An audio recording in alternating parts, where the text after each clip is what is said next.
Hello and welcome to Shattered Lives. This is a podcast that neither Michael nor myself thought we were going to be doing this week, but here we are. That's the way news operates, and this is probably one of the biggest crime stories of the year. That is the arrest, finally, after a long time talking about it, of Kinahan cartel associate Sean McGovern in Dubai. So we both heard a whisper about this morning, couldn't quite really believe it. But here we are. One of the top tier members of the Kinahan cartel, Sean McGovern, has been arrested in the United Arab Emirates. So, just to contextualize for people, actually, I should introduce Michael because that'd be terrible if I didn't. How are you today, Mick? One day, Healy, all I want is one day where we can sit on our arses and relax. Not possible in our No, job. no, Not not at all. possible. Right, this is seismic news. It is. And what's great for our listeners is you were getting a podcast today, and now you're going to get it tomorrow if you want to listen to it on the news of the week. But this deserves and merits a podcast all on its own because, as you said, this is seismic. So, yes, I'm going to get you to explain what a red notice is. But Interpol were involved in a red notice, and this is what's resulted in the arrest of Sean McGovern. Tell us a bit about what that is. So, there's a European arrest warrant out for Sean McGovern. That was issued by the Irish authorities, the Irish High Court, mid 2023 for two offences: the murder of Noel Kerwin and directing and participating in a crime gang. Now, murder carries a mandatory life sentence. Directing a crime gang carries up to life. It's at the discretion of the judge, or as you and I was always say, it's up to the judge. Up to the judges. Now, the way it works is guards send an investigation file to the Director of Public Prosecutions. DPP considers it, decides, issues a direction. So they have directed Gardaí to charge McGovern with murder and directing and participating in the crime gang. Now, McGovern, as we know, is outside the jurisdiction. He's in Dubai. Okay. So there was, because he's outside the jurisdiction, a European arrest warrant is issued. We all know that Dubai is not part of the EAW and there's no extradition agreement. So what has to happen then is the Gardaí and the Dubai police and most police forces around the world are part of Interpol, which is a liaison group for police forces. It doesn't have any powers. You don't have Interpol kicking down doors or Interpol spies. That's just stuff you see in the movies. So it forms a liaison and coalition of ideas, basically. So essentially what happened was Interpol issued this red notice at the request of Gardaí. And that is a request by Gardaí for any police, law enforcement, part of Interpol that sees McGovern to arrest him, to notify Irish authorities and then await their requests. So obviously what has happened is there's obviously been lots of talking to and fro. And we know that the Gardaí were aware they were in Dubai. So essentially what has happened is the Gardaí have asked the Dubai authorities to arrest McGovern, and there's now a process of kicking him out, extraditing back to Ireland effectively, but that has to be asked for by the government at the government level. And we know that that has happened. Helen McEntee has been over there a lot, and Drew Harris and Justin Kelly, the assistant commissioner. So it's a bit complicated, but they're trying to get him back home. And this is the first stage in that process. And it's a process that's been going on for some time. As you've mentioned, there have been frequent visits to Dubai by our Minister for Justice, by the Garda Commissioner. We've been talking about this for over 2 years. I can recall the day in April of 2022 when the sanctions were announced against the Kinahan cartel, and they named the top tier of the cartel, Christie, Daniel and his son Christie Jr., but they also Sean McGovern. And the American authorities identified him as a key and trusted associate of Daniel Kinahan. Since then, in that press conference, Gardaí announced the European arrest warrant that you're referring to. I think actually, I have a recollection of this, that the late John O'Driscoll, the Assistant Commissioner, actually announced the European arrest warrant for Sean McGovern. So it's significant that here we are now, over 2 years, they have finally begun to execute that warrant. But as you said, there has been no extradition treaty between the UAE and our country, and that has complicated things. The next stage of the process, I think now, is that Sean McGovern will be brought, if he hasn't already, and we don't know as of the recording of this podcast, be brought before a court in Dubai, where there will be a hearing in relation to his extradition. He will no doubt challenge that. And that is a process that will take time as well. We're not overly familiar with how the court system really works in Dubai either. So that could take a Well, long time. well, I think there are indications that it won't. I think it'll be, my betting would be, and you're always a hostage to fortune here. I Mm-hmm. think, say for example, the parallel was with Jerry Hutch. Okay, do you remember he was arrested in, was it August 2021? It was in the summer 2021 anyway, yeah. It was August, because you remember he was brought Yeah. home in September on the CASA 239. Yes. The CASA, one of the Air Corps CASA planes. Now, he did appeal. It goes to Madrid in the relation of EAW. He was arrested in Malaga, if people remember, in Fuengirola near Malaga. So there's hums and has, and it was well over a month between the arrest and his extradition to Ireland. They're part of the European human rights stuff and all that sort of stuff. I don't think Dubai would have the same, let's say, safeguards. So we were always briefed, if the Dubai authorities want you, they can get you out within a day. Right. Now, I'm not suggesting it'll happen that quickly, but my belief is the process is much quicker over there. So he could be home in a couple of days. Now, maybe that's stretching, but I think it will be a very quick process. Well, if you look at the way that they handled the arrest of Rafael Imperiale, for example, I mean, he was out of the country almost immediately, and you remember the dramatic photographs of his arrest. I think this signals a few things. Number one for me is I think it quashes the theory that the Kinahans were untouchable in Dubai. Now, you'll have cynical people who say they still haven't arrested the Kinahans, but they have managed to arrest an Irish man now in Dubai, and they're beginning the process of bringing him back to this country to face a murder charge. That has never happened before. So that is highly significant. And this is we've talked about this before, that if they manage to execute this, it's very much the test case for the next stage, which is hopefully, in the eyes of Gardaí, they hope to arrest Daniel Kinahan, Christy Kinahan Sr. and Christy Jr. We'll come back to that, but I think we should just talk a bit about Sean McGovern, because, we often talk about him, but we don't really talk about who he is or his role within the cartel. When I was listening to you there talking about the April 2022 press conference in which the late John O'Driscoll played a massive role, and Gardaí spoke about Sean McGovern, and he was named by the Americans. The word that struck me was consigliere, right? Do you know that Italian mafia phrase that every mafia don needs a consigliere? And the way that the Americans described Sean McGovern in relation to Daniel Kinahan, for me, was very much his consigliere, right-hand man, advisor, organizer of drug deals. It seems to be the sort of the conduit between criminality and Daniel Kinahan. In other words, to get to Daniel Kinahan, you have to talk to McGovern. So that very much the right-hand man. Yeah, and if you think, say for example, Liam Byrne was not one of the 7 people named, right? And we know Liam Byrne played a really, really significant role in the Kinahan organised crime group. But McGovern was, and I think that's an indicator of his importance. And he wasn't always like that, because I think it's really only and here's another thing, he was injured at the Regency. He was shot, I think, in the stomach in the Regency, survived, refused to cooperate with Gardaí at the scene. Okay. So he was there. But the guidance we always got, he was very much more on the Byrne side of things. He's very close to Liam Byrne and David Byrne. But then he went to Dubai in 2017. 2017. Yeah. And from there, when he went there, it seems he grew closer to Daniel Kinahan and much more important in the organisation.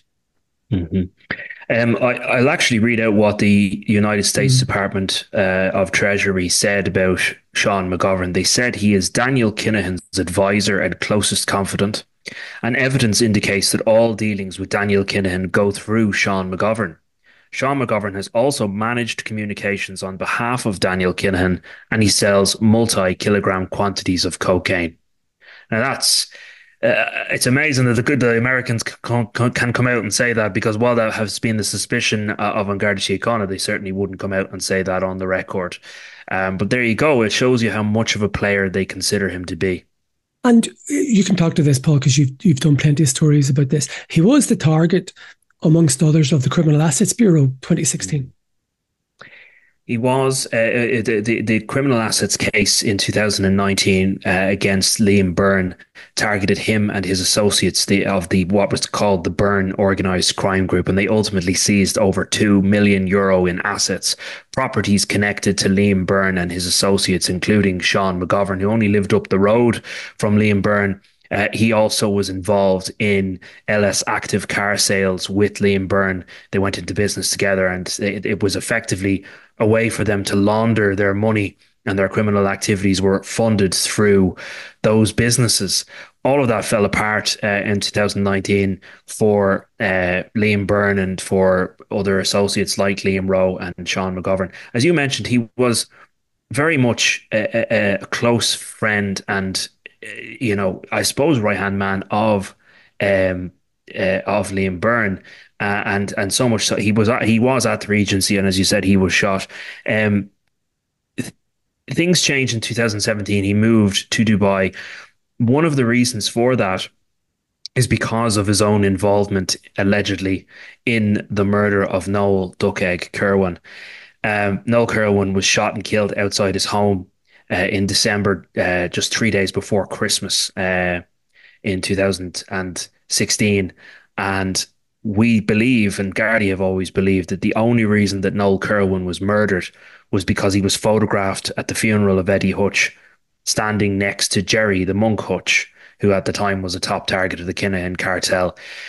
And the theory is, and the belief is, that the likes of Sean McGovern, being the close confidant of Daniel Kinahan, ordered the murder of Noel Kerwin and was directly centrally involved in the overall operation. There were multiple people who have been before the courts and who have been ultimately sentenced around the murder of Noel Kerwin. But Gardaí believe that Sean McGovern used the phone to basically be involved in the overall ordering of this particular murder. And they want to charge him with murder. So if he is brought back here to this country and appears in court, he will be charged with the murder of Noel Kerwin. That's not as well saying as, sorry, as well as crime directing terrorism. And just, we can explain this, I think, just speaking to sources. You can go to the normal court, so you can go to the special criminal court. That's the court in which Jerry Hutch was charged and acquitted. He got acquitted. You can go to the normal courts. All the indications are that McGovern will be brought back to Ireland and will go straight to the special criminal court. So it will be a jury. Same as Jerry Hutch. And they will have, to be crude, they will have two bites of the cherry, really. They'll have murder and they'll also have directing a crime gang. And as I said earlier, that carries up to life. So he's in trouble. Deep trouble. I also want to read out something that Detective Superintendent David Callagher actually said in one of the recent cases in relation to the murder of Noel Kerwin. That was Michael Crotty, who was accused of facilitating the murder. And speaking to the court, he said that McGovern is a significant figure within the Kinahan organization in a leadership role and is currently based in Dubai. And he said that basically the accused man, Michael Crotty, had purchased a mobile phone top up for Sean McGovern. So we have a little bit of a teaser as to what Gardaí are going to level against Sean McGovern when they bring him before the court. But effectively, they believe that he directed and ran that particular murder.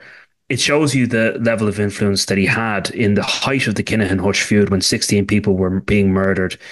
Sean McGovern was the man ordering the killing on behalf of his boss, Daniel Kinahan, but he was very much the one making the call. And it also, I suppose, shows you that the leadership of the cartel very much keep themselves removed from the day-to-day activities and they delegate downwards. So you, as you say, conciliary, he's very much the right-hand man, the guy that's doing all the work for Kinahan, so that Kinahan, I suppose, can keep his hands clean is the theory. You know what's really interesting, just thinking when you were talking there, you're right, it was 2019 that CAB secured the judgments, but it was 2016 that it started, because you remember, yes, it was the first fight back by the guards. The first public fight back really by the guards was in March 2016 when they carried out all the raids, the CAB searches and everything like that. Do you remember the LS Active and everything? And it just goes to show you that was March 2016 and we're now in October 2024, more than 8 years. And it just goes to show you, Long time. there is that cliche about the wheels of justice moving slowly, but they clearly do. And it's just really, it's fascinating what has happened, and it's fascinating what will happen next. It is, and just in trying to, because you can minimize this a little bit, but in trying to just establish the significance of this, I've gone back over the names of the senior leadership of the cartel and the people who basically wear the Kinahan cartel.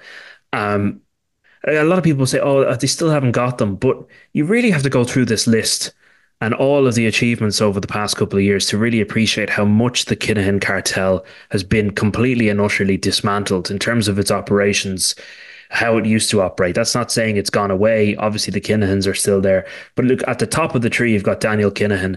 A file has been sent to the DPP in relation to him wanting to charge him with murder. It's a complex file in relation to him. Then you've got Christie Sr., the father, and Christie Jr., and Gardaí are investigating them for possibly the same charge, which is running a criminal organisation. You've got Sean McGovern then below that. He has now been arrested and will be extradited more than likely to face that murder charge. Then you have Ian Dixon. So he was sanctioned by the United States government, and in Dubai, he is still in Dubai. You have Bernard Clancy, exactly the same. And Johnny Morrissey, then he was arrested over in Spain. He's currently out on bail. Then you get down to Bomber Kavanagh in jail, Liam Byrne in jail, Declan Brady, jail, Trevor Byrne, jail, another man I'm not going to name, but significant player, jail. Liam Brannigan jailed but out. Ross Browning completely decimated by the Criminal Assets Bureau. Liam Rowe is dead. Uh, Gary, Glenn Thompson, Curtis brothers, lots of others, Kieran O'Driscoll, all jailed. Imre Arakis, Caelan Smith, Jonathan Keogh, and the list goes on and on. There's easily 70. Easily. And Yeah. you cannot downplay that.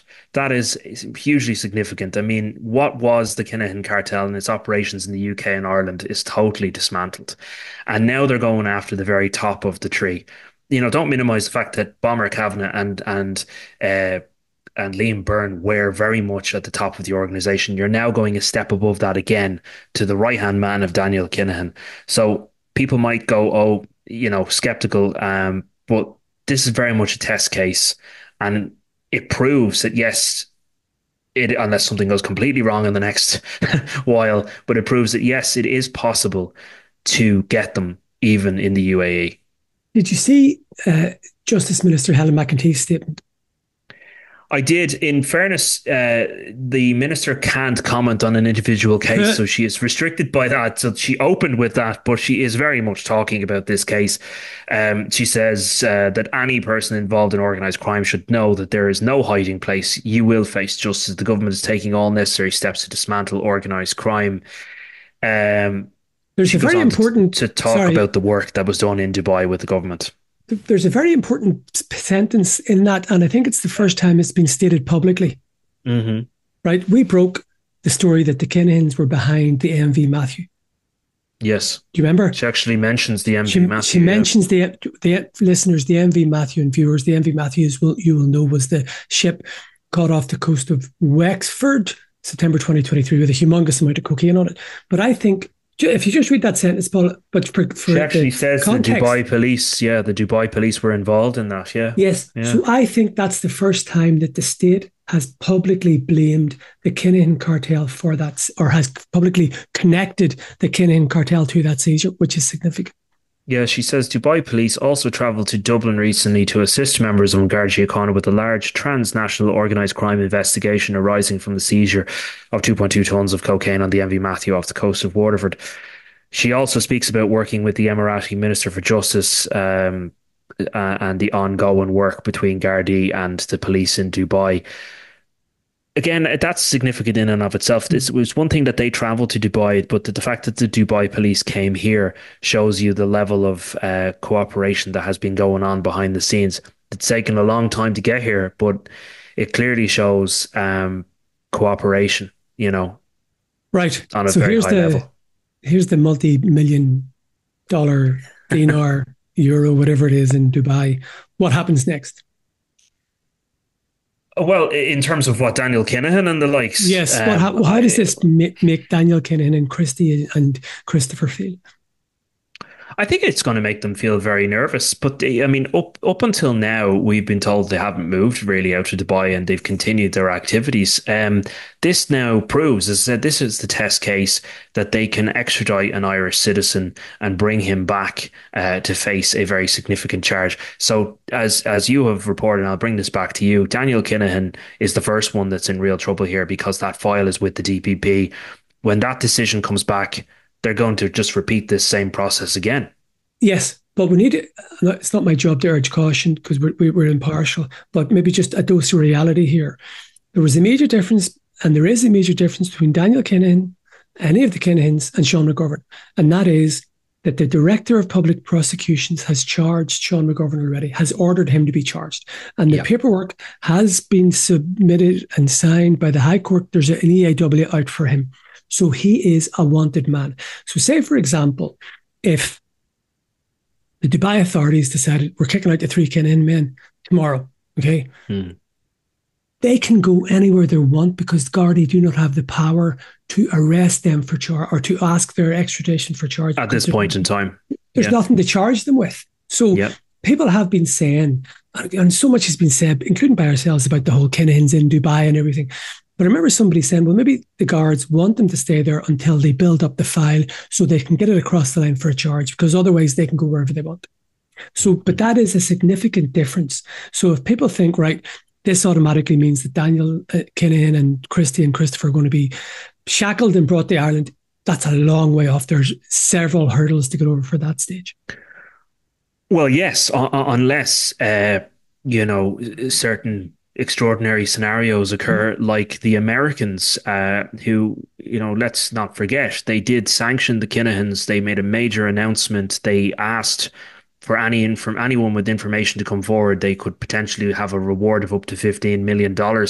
The DEA is investigating the Kinahans. So unless maybe there's something there, that in the interim they could be brought to the United States, that's one avenue. Or maybe they're banking on them being kicked out of the UAE because they'd have little or anywhere else left to go. Maybe that's the hope. A few weeks after the sanctions in April 2022, Garda Commissioner Drew Harris was at a press conference at Dublin Airport. They had a new Garda station and it was all a big press conference to launch it and stuff. And we were talking to him about the Kinahan, the actions against the Kinahan, just to see what they were saying, And one of the things that was mentioned was, I think I asked him, was me or maybe Cormac O'Keefe, could the Kinahans be done in America? Now, I don't want to misquote the commission, but I will say, speaking generally to others, Gardaí, the view was at the time, if it has to be America, it's America.